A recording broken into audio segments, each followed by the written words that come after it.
Liquid Lunch. Boy, we're already Yeah, we're swimming here. in Yeah. mid-conversation with Ron Graner here, who's a real estate guy, but also a filmmaker and a composer. And Ron, great to meet you. Great to have you on the show. We're going to go out. We're going to show your film at the end, which is going to be great. So, but in the meantime, I don't know, where do you want to start with... Well, telling me about this thing up in Alton. You know, I have to. I stayed in Alton one weekend. okay. There's like it's got about maybe 20 houses in the whole town, right? Yeah, it's not very big. Actually, there's more than that. If you go into the other side of the road, you'll find built-up subdivision, but not very built up. Not that many people. Okay. I mean, if you drive through it, you'll be gone. It'll disappear in a split second. Yeah, the sign "Welcome to Alton" is printed on both sides. That's right. Right. There's a little tiny general store, which we would call about the size of a convenience store. But they're not open anymore. Possibly See, not. A couple think- of churches and... I know the people that own the general store. My band played in the general store once. Okay. In Alton. But All right. so, where do you want to start with this discussion, Ron? Well, I don't know. It's kind of funny. I've got a friend called Eli Bay who runs something called the Relaxation Response, and right now I've got his property listed, his office listed for sale. It's a commercial condo that I sold to him about 10 years ago. He did the wise thing and paid off the mortgage, and what it did was it froze his rent. Mm-hmm. Because when you rent a place from a landlord, every 5 years the lease gets renewed, but it gets renewed at a higher rate, and the landlords usually want about 25% more. Yeah. This way, when he bought it, the only thing he had to pay were the common expenses. It was a condo, and the heat, hydro, etc., and the mortgage. And by paying off the mortgage, he ended up reducing his rent. Today, a similar property rents from anywhere from $3,200 to $3,500 a month, and he's got his costs fixed at $15. So. But he's selling? He's selling because his marketing scheme is now going into the internet. And he doesn't need the office anymore because his children are grown and moved out, and he can move all the administration into his house because he has all these extra rooms in his house. He will lease back the training room, which is downstairs. It's sort of like a duplex unit. Yeah. So it's got a downstairs, which is similar to this room, nice and open, where people can lie on the floor and learn how to become relaxed. And then the upstairs part is the office. He didn't want his office to impinge on the training area. Right. The noise from the office would disturb everybody, so it was the perfect setup for him. And it's the perfect setup for anybody who wants to buy the property and either use the office or the training room, whichever, for themselves, and rent the other room out because both are completely self-contained. And just briefly, where is the around Bathurst, St. Clair. Okay. 1352 Bathurst. It's on the MLS. There you go. See, Eli Bay, he used to be on TV all the time with the Relaxation Response. Yeah. Right. Yeah, okay. So now you do the real estate, but really you've got a real creative side to you as well, right? Well, I was an opera singer for 30 years, and I produced concerts. I guess the biggest concert I ever produced was the one in Edmonton with the Edmonton Symphony. I had a 52-piece band come into the synagogue, and we sold 1,000 seats and made a profit. It was called the Jewish Heritage. That was in Edmonton? That was in Edmonton. Now, is that where you're from? Oh, no, I'm from Toronto. Oh, okay. But I was a cantor in Edmonton for 4 years, and then I went to Pompano Beach, Florida, and then I came back to Toronto. So, and of course, the Edmonton Symphony Orchestra is well known. They did that big song. What was that song? Remember back in Conquistador or something? Da-da-da-da, Conquistador, your stallion. I think that was the Edmonton Symphony was playing on that track. Oh, they've recorded a lot of stuff on CBC and on records. So, yeah, it was a good orchestra. Okay, so you've got also, and you're a filmmaker as well. So you're, I guess, a promoter, putting together cultural events, and and you make some films too, right? Yeah. Well, I use the promotion to...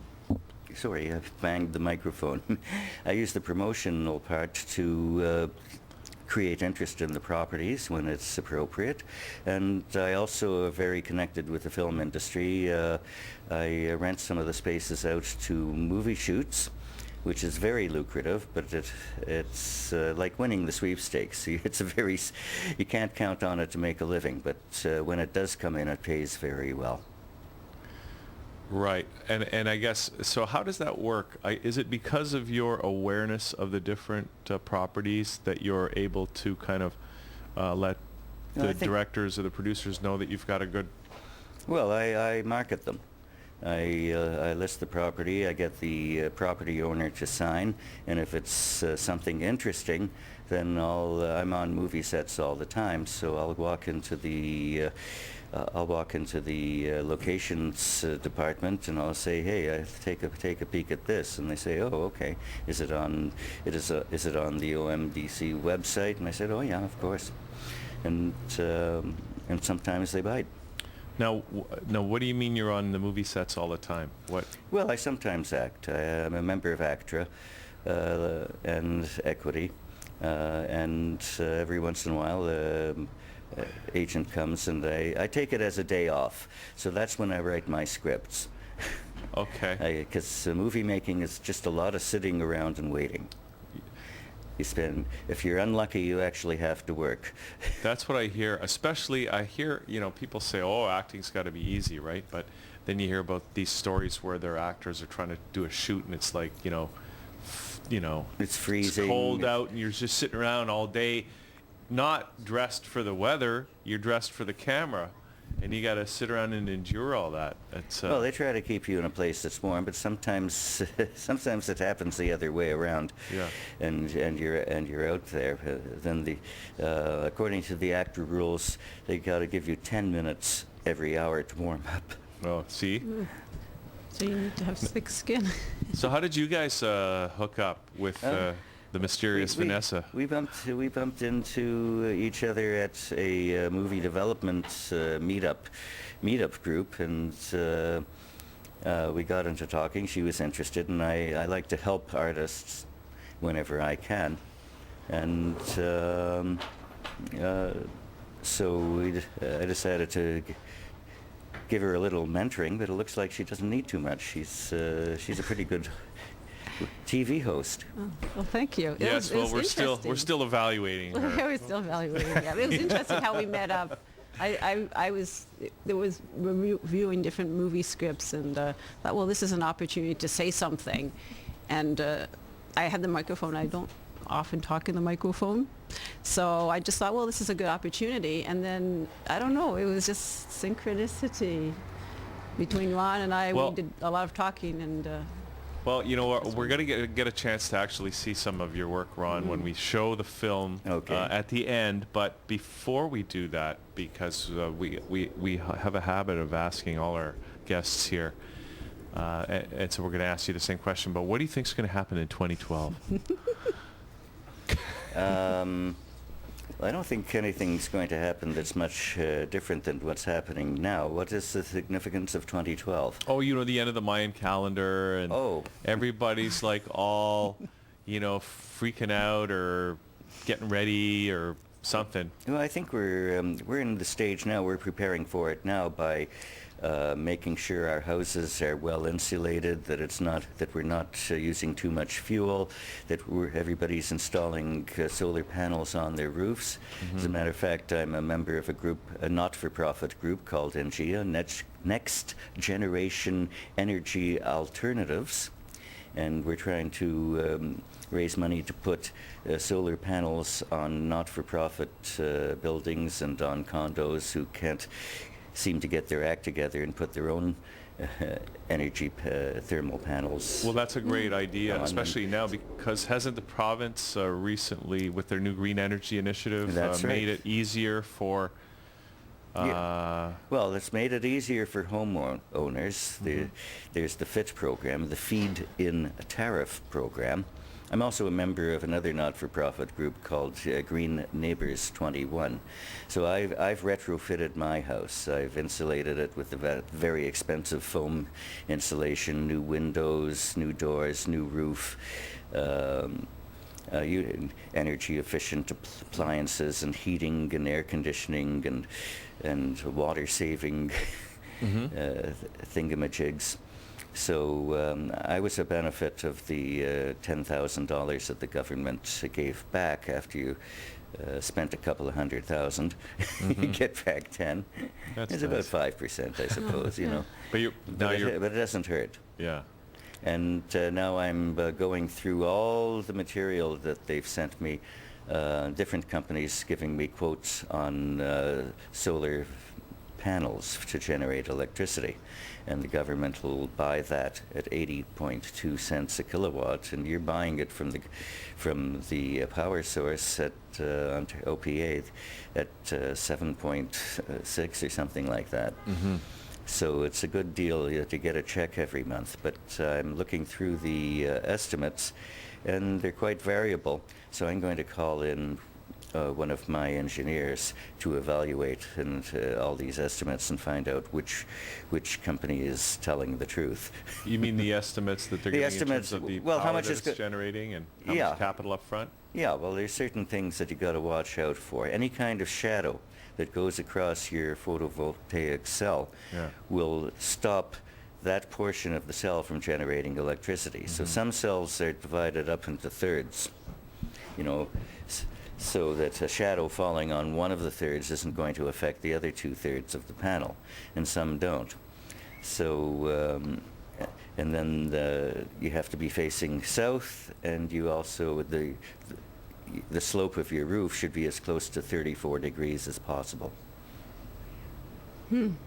It's less than 45. Less than 45, I was just and that'll thinking- generate electricity. Yeah. See, I And was you thinking, get a check for $3,000-4,000 a year, a few Wow. $100 a month, instead of paying out a few $100 a month. yeah, that's great. And I'm thinking that you know, having that technology already in place, and other people who are further in the, you know, suburbs or in the country, if anything happens in 2012 and there's no electricity, everybody will be ready, because they'll know about the programs and they'll have their solar panels ready. But you know what I'm concerned about, Vanessa, is that What's that? if there's a polar shift in 2012, like some people are talking about, if we've got our solar panels aimed south at 30 degrees, we're going to have to realign our solar panels after the polar Oh. shift. Oh, that's, Well, that's not going tragic. That's not impossible. You just switch them to the other side of the roof, or just Yeah. turn them around. You know, everything else will be in place. Right. It's not that big of a deal. And Yeah. besides, what are the chances there's going to be a polar shift anyway? Minute. Well, Well, the We never know. Earth shifts a tiny fraction of a bit every year, but it's only a tiny bit. now, well, we don't have too much time left, Ron, but is there anything else you want to let us know about that you do? Because we're looking forward. We got the film, and we'll set that up a little bit. But is there anything else creatively that you're working on? Well, there's a over the little next year? there's a little group called Limud, which means learning, and it's a Jewish organization that's going to be holding.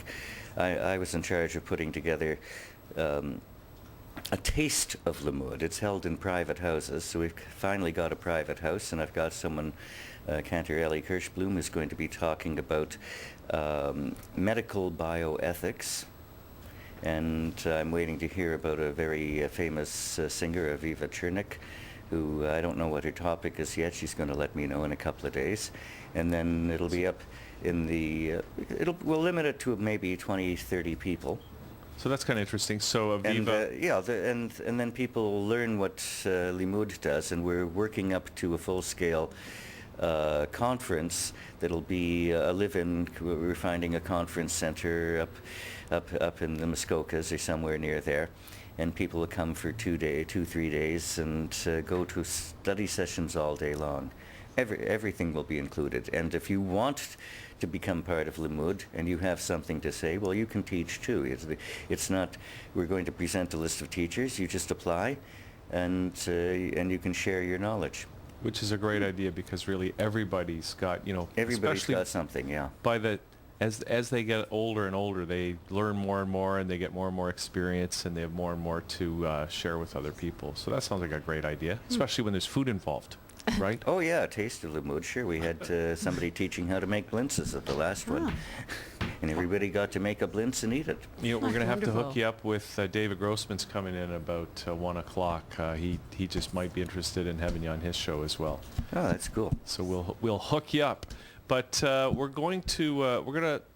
I just want to say thanks, Ron, for coming on the show today. Is there a website or something, whether it's for your real estate or other Well, I work? haven't finished putting my website together, but it's it'll be there pretty quickly. Just one thing. I'm writing this proposal for a documentary on the Dutch Paris Underground. My little composer that you're going to see the movie of, the family was living in this little village in France, occupied France. It's right on the Swiss border, called Collonges-sous-Salève. You can see Geneva from the window. I can see the fountains on the lake. And I'd like to find some Canadians who were helped by the Dutch Paris Underground, which was the terminus of the Dutch Paris Underground, was in Collonges-sous-Salève. So I've written 2 movies. One is about the Dutch Paris Underground, and the script is being written by Jason Bourque, who was the director of this film you're going to watch. And I'm writing the story, I call it Musical Pawns, about the story of this family fleeing the Nazi with great-grandfather David Novakovsky's music that they're trying to save. So they're trying to save themselves, and they're trying to save the music. And it's almost impossible to save both. But it's a true story? It's a true story. Wow. Okay. And the music is drop dead gorgeous, but I'm looking for Canadians who were helped by the Dutch Paris Underground. Okay, that's great. And how can people get in touch with you if they want to follow up? Well, they can send their email to your station, or no, bad idea. Well, we could sure we'll pass it on to you. But Or do you want to give out? Graner at trebnet.com. R Graner at trebnet.com. It's pronounced Graner, but if I say Graner, everybody misspells it. Right. Okay. RGRANER at trebnet.com. Toronto Real Estate Boards net.com. Okay. All right. Ron, great to have you here. So this film that Thanks we're going to so see now is It's a little short that I made for Bravo, and it's about the hiding and the retrieval of the music, based on a true story. okay. All right, Ron, thanks so much for coming in today and doing this. Looking forward to seeing this film. We're going to come back with Joe Barbieri, and we'll get to the bottom of the 2012 Enigma and more right after this on ThatChannel.com.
think that's very nice. And you can see that's Ron Graner there in the starring role there. And that was him singing as well. So, wow.